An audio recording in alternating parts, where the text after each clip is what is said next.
Nanti village kote Tiana te grandi, to munte abiti ak lapli.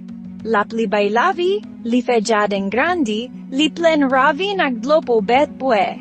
Menjodia lapli sa te diferan. Ciel la te tuonwa, van ante ap soufle tua fo, epi l'oraj la te fe tua bri.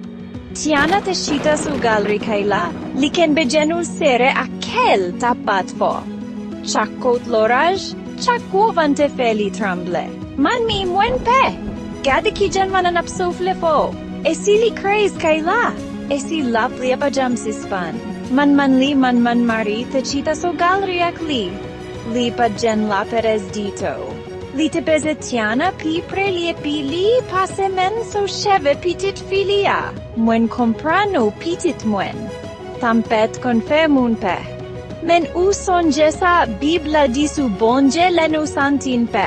Nan Esaïe 26:3, Bibla di, u va ken bemun ki mete konfyans nan o nan Lapè pa fe. Savle di, men legen go Tanpèt sino mete konfyans no nan bonje li kabanu la Pandan keno. Bonje, no diu mesi paske o toujou la pou nou. O pifo pase tu Tanpèt. Lapriyè de Tiana santi Lapè ou men lelpe. Tanpèt la kafe bri, men ou kembel en sécurité. Amen. Le Tiana ouvri je liri make Tanpèt la toujou la. Men kelpabat men jan anko. Li santil pi calme. Mwen santil pi bien. Li tankulem kembe meno Pandan Tanpèt la. Li fem santi man sécurité. Men jano mete konfyans onan mwen. O dwe mete konfyans onan bonje. Li se pi bon protection no. Oh, vle mwen raconte ou yon Istwa su Tanpèt. Oui.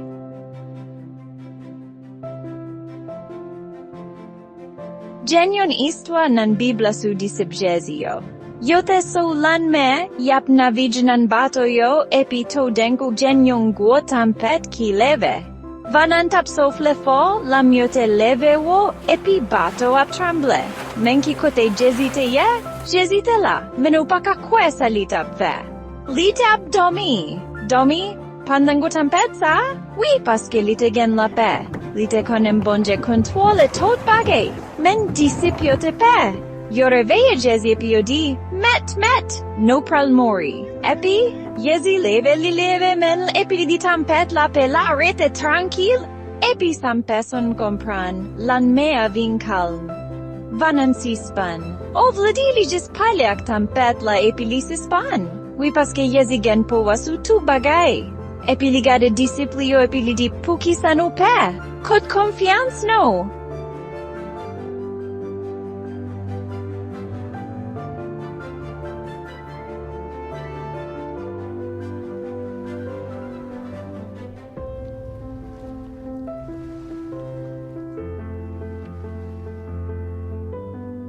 Savle di, mem le no santi ke no abat vit. Nuka sonje Jezi la avec no, epi li ka bannu Lapè, men janako kunya pitit mwen. Bonje toujou la avec o, pa bezwen pe.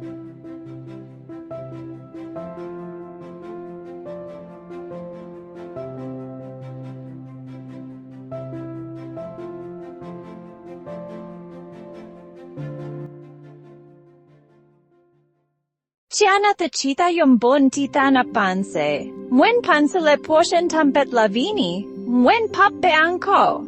Map sonje bondye kembe man sekirite. Se sa bondye vle po o, pitit mwen. O vle priye anko. Why?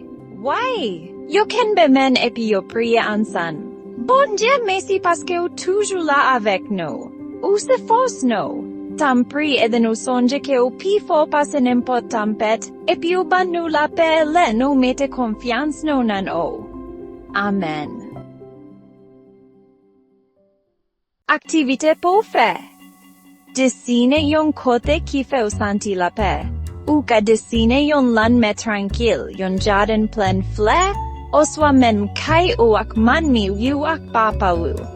Pandan wap desine, panse ak kijan bonje feo santi wan sekirite. Reflechi su kesyon sayo. Kisa ki feu pe pafwa. Kumano ka sonje Bondye aveu leupe. Kijano santi wa preo fin priye Bondye. Lapè Bondye sa tanko kenbe, men yon moun o renmen pandan yon Tanpèt. Oka toujou mete konfyans nan li, paske li kenbe blu an sekirite.